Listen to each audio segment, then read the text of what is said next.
ఒకప్పుడు హాయిగా ఉండే చిన్న పట్టణంలో మీరా అనే అందమైన అమ్మాయి ఉండేది.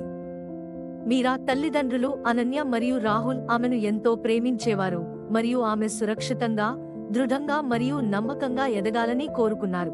మీరా బొమ్మలతో ఆడుకుంటున్నప్పుడు అమ్మ ఆమె పక్కన కూర్చుని ఇలా చెప్పింది, మనం చాలా ముఖ్యమైన విషయం గురించి మాట్లాడుదామా? ఇది మీ శరీరాన్ని సురక్షితంగా ఉంచుకోవడం గురించి. మీరా ప్రశ్నార్థక ముఖంతో అయోమయంలో పడింది. అమ్మ మెల్లగా నవ్వి మరియు ఇది మరింత ముఖ్యమైనదని అన్నారు. ఇది మీ శరీరానికి సంబంధించినది మరియు స్పర్శ రకాలు ఎలా ఉంటాయి మీరాకు నేర్పించాలని తల్లిదండ్రులు ప్లాన్ చేశారు.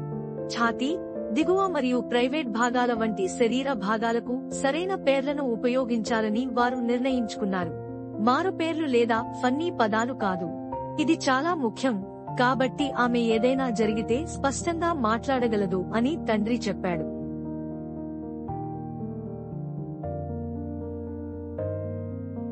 మంచి స్పర్శ అంటే ఎవరైనా మీకు సహాయం చేయడం. నేను మీతో ఉన్నప్పుడు డాక్టర్ లాగా, లేదా మేము మిమ్మల్ని కౌగిలించుకోవడం మరియు ముద్దులు పెట్టడం, మరియు అది మీకు సంతోషంగా మరియు సురక్షితంగా అనిపించేలా చేస్తుంది.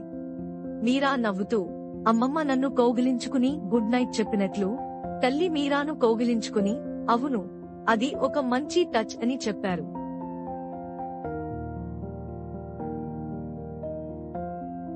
బ్యాడ్ టచ్ అంటే ఎవరైనా మీ ప్రైవేట్ భాగాలను తాకినప్పుడు లేదా మిమ్మల్ని భయపెట్టే విధంగా, గందరగోళంగా లేదా అసౌకర్యంగా భావించే విధంగా తాకినప్పుడు. అది మీకు తెలిసిన వ్యక్తి అయినప్పటికీ. మీరా కళ్ళు పెద్దవయ్యాయి. అయితే అది రహస్యమని వారు చెబితే? మంచి ప్రశ్న. తండ్రి మెల్లగా, మీ శరీరం గురించి రహస్యాలు ఉంచమని ఎవరూ మిమ్మల్ని అడగకూడదు మరియు మీరు ఎల్లప్పుడూ అమ్మ లేదా నాన్నకు చెప్పాలి. ఏది ఏమైనా అనన్య మరియు రాహుల్ దీన్ని గేమ్గా మార్చారు. వారు వద్దు, వెళ్ళు, చెప్పు అనే గేమ్ ఆడారు. వద్దు, వద్దు అని చెప్పండి బిగ్గరగా. వెళ్ళండి, వ్యక్తి నుండి పారిపోండి. చెప్పండి, మీరు విశ్వసించే మామ, నాన్న లేదా మీ టీచర్ లాంటి ఎవరికైనా చెప్పండి. వారు కలిసి ఆచరించారు, నవ్వుతూ మరియు విభిన్న పరిస్థితులలో రోల్ ప్లే చేశారు. ఇది మీరాకు భయపడే బదులు శక్తివంతం కావడానికి సహాయపడింది.